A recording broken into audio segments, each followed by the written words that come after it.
Welcome to Afro-Mosaic Impacts on the Global Black Lifespan Journey, a 52-week global series examining how systems shape health outcomes from birth to 100 plus. Today, we are in Barbados, Series 15, and we're focusing on non-communicable diseases, also known as NCDs. You know, this question right here, it gets to the absolute heart of the issue. We're talking about conditions that can build up for years, often without you feeling a single thing. This is the quiet threat of non-communicable diseases, things like heart disease, stroke, and diabetes, and they are truly reshaping life across Barbados. So, we're diving into this silent threat. Because these diseases often fly under the radar until there's a crisis, really understanding their impact in Barbados, well, it's not just important, it's literally a matter of life and death. Okay, let's start with a number that, honestly, it's just staggering. According to the World Health Organization, a massive 83%, 83% of all deaths in Barbados are due to NCDs. And look at how that breaks down. Cardiovascular diseases are almost a third of all deaths. Cancers are almost a quarter. This isn't a small problem. This is the defining health challenge of our time for the nation. Now, let's go beyond that huge percentage, because behind the numbers are real people and a real cost to the country. Let's break it down. Just think about that for a second. 1 in 4? Look at your family, your friends, the people you work with. For every 4 people, the odds are one of them is living with an NCD. That's how close to home this really is. And we're not just talking about long-term conditions. They lead to sudden, life-changing emergencies. 765 strokes in just 1 year.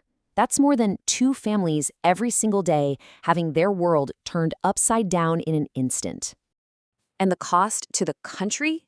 It's immense. We're talking about a potential hit of 825 million Barbadian dollars every single year. That's in healthcare bills and lost productivity. This weighs on the entire economy, not just the health budget. So you see these numbers, and it's easy to think it's all about individual choices, right? You know, what we eat, if we exercise, but that's not the whole story. The real story is so much bigger, it's more complex, and it's deeply connected to the world around us. And this is maybe the most important point we'll make today. This is a system-built crisis. This is not a story about personal failure. It didn't just happen, it was built piece by piece over decades. Think about it. Our food system relies heavily on imported, processed foods packed with salt and sugar. Our lifestyles in towns and cities mean we're moving less. And let's be honest, sometimes the healthy choice is the expensive choice. You add all that up, and you've created the perfect environment for these diseases to take hold and thrive. But here is the hopeful part, the really powerful part. If systems created the problem, then changing those systems can create the solution. And we actually have proof that when we make smart changes, they work. And here's that proof in black and white. Back in 2015, Barbados put a tax on sugary drinks. And what happened? Sales of those drinks went down by over 4%, and sales of bottled water went up by 7.5%. It's a perfect example of a small systemic tweak making a real, positive difference for the entire population. So while we push for those bigger system changes, what can you do right now to protect yourself? Since these diseases are silent, our #1 weapon is early detection. And I love this quote from Dr. Walter Allien because it's so simple and so true. Knowing your numbers is critical. That's what the whole Know Your Numbers campaign is about. Your personal health data, your blood pressure, your blood sugar, that is your power. That's your first line of defense.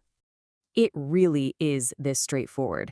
These simple checks act like a personal shield. They give you and your doctor a look inside, a chance to see what's going on and take action long before you ever feel a single symptom. This is what being proactive about your health really looks like. Now, taking care of yourself is absolutely vital, but real, lasting change, that's not just built at a doctor's office, it's built right where we live, in the heart of our communities.